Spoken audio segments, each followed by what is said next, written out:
Okay, welcome back to the Wednesday wine review. Thanks for joining me once again on KC. It's currently 7 p.m. It's 26 degrees on the 25th of February 2026. And I don't know if you can hear it in the background, but we are getting a thunderstorm right at this moment. So there might be a crack of thunder every now and then. So, what we do on a Wednesday night, we try to find the cheapest possible wines I can, give them a taste, see what they taste like, let you know what if a cheap wine is good enough to drink or not good enough to drink. And I've got a fan in the beer room or the wine room as it is on a Wednesday. There's a possum crawling around. I'll have to catch that one. He's up behind the camera there, up in the eaves of the beer room, wine room. So what we're going to be drinking, a bit of backstory to this, back in the, what was it, early 90s, 91, maybe 1992, me and my brother, we lived in an apartment in Randwick or Queen's Park. It was on Darley Road. We had Queen's Park on one side and on the other side was Randwick, and down the road was Bronte. And we used to frequent the pub there called the Duke of Gloucester, or affectionately by those locals, the Dog. And inside the Dog, I don't know if it's still like that, I haven't been there for over 20 years. One side of the pub was all eastern suburbs, and the other side was South Sydney, which are two of the big NRL teams in Australia. But anyway, I digress. It's got nothing to do with NRL. So we used to go up there, I don't know, quite regularly. But I think on a Sunday we'd go up there and we'd get a steak. And I wasn't a wine drinker, but we used to get a bottle of this to have a steak. I think we used to get a rump steak. I don't know what a rump steak back in 1990 would have cost. I reckon it would have been probably $10, $15, if that. But it is the eastern suburbs. It is a bit of a classy area of Sydney. But what we used to get this one. It's the Donelli Lambrusco. So I picked this one up in Dan Murphy's and Emu Plains, Uncle Dan's, and this was $8.99.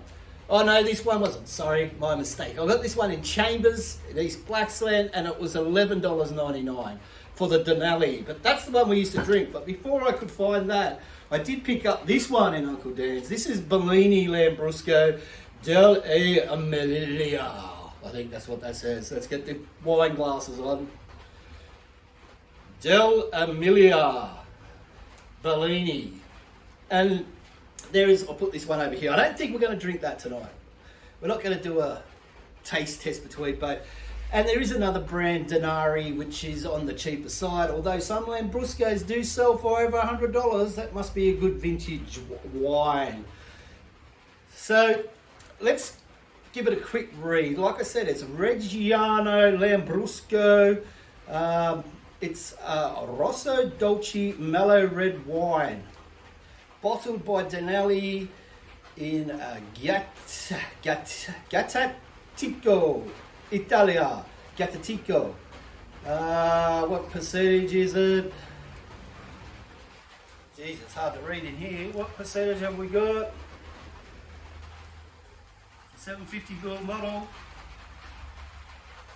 8%. It's an 8%er. What they say on the back, if I could read it, a product of the grape of the same name, Donelli Lambrusco Reggiano, is produced in the heart of the region that is known as the gourmet centre of Italy, Emilia Romagna. This fine wine complements all types of foods and is equally enjoyable alone. So it's a product of Italy.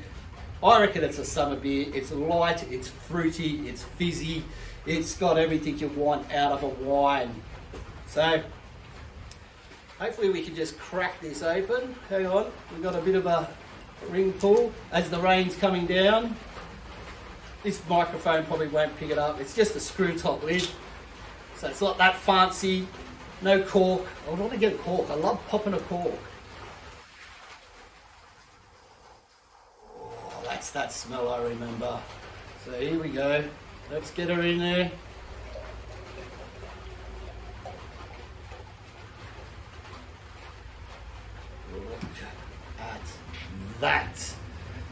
a nice pink bubbly top. It's a very dark red.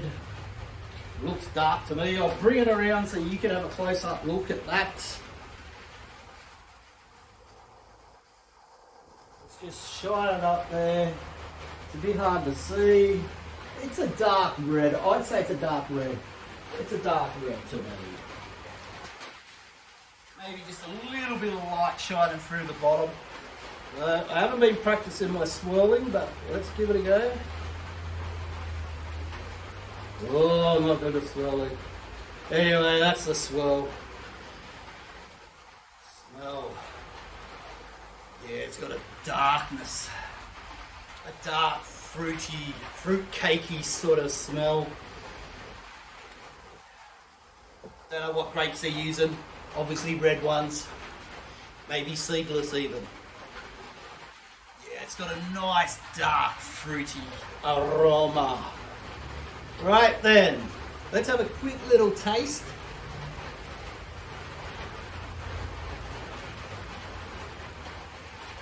Yeah, very light carbonation. A nice, dark fruitiness to it. That's about all I can say, really. I don't know what else you could really... They say it's enjoyable with any food. I reckon it goes well with a steak. And it has to be like a rump steak, not a sirloin or a fillet steak. Not, your pricey steaks. Just a good old rump.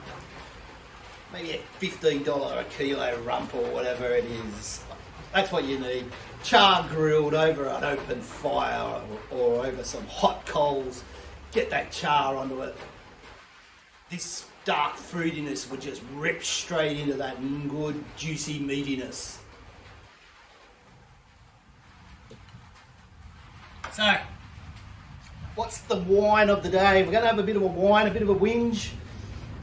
So I've been thinking about it, and what's really starting to get up my goat is when up here in Sydney, I guess it's the same, or maybe all over the world, I guess it is. We'd probably be the last place other than New Zealand to do it, but you've got variable speed limits on the motorways. So I get on the M4 from up here in the Blue Mountains, roll down in where it starts at Emu Plains, go to Blacktown, and it's mostly on the way home.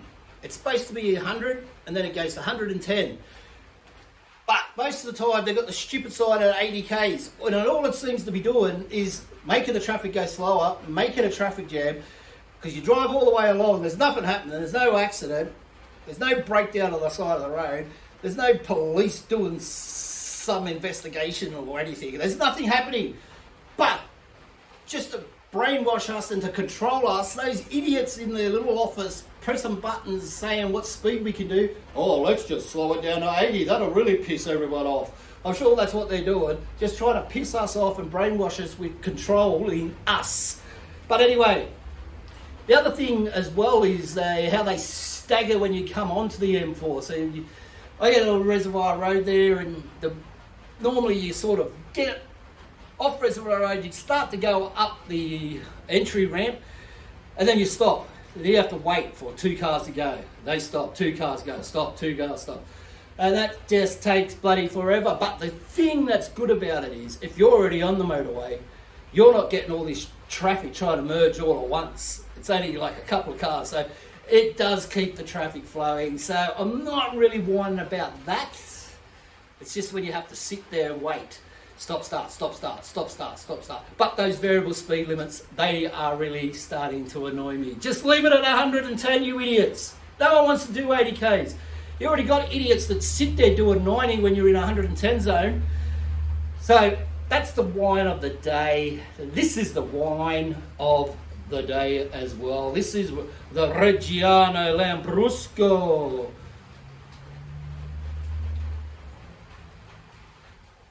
Oh, I do like a red. A lot better than the Sauvignon Blanc. And a lot better than that Gold Fizz rubbish. That was just overly sweet.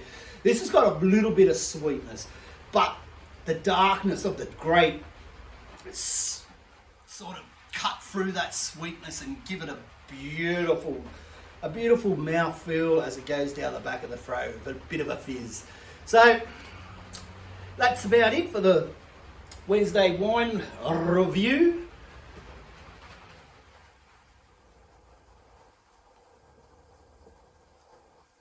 Very nice. Not that I would know if it wasn't, but I like it, and I think you would enjoy a Lambrusco. So you get down to your local bottle shop, you get a Reggiano Lambrusco up ya, and until next time, Sunday.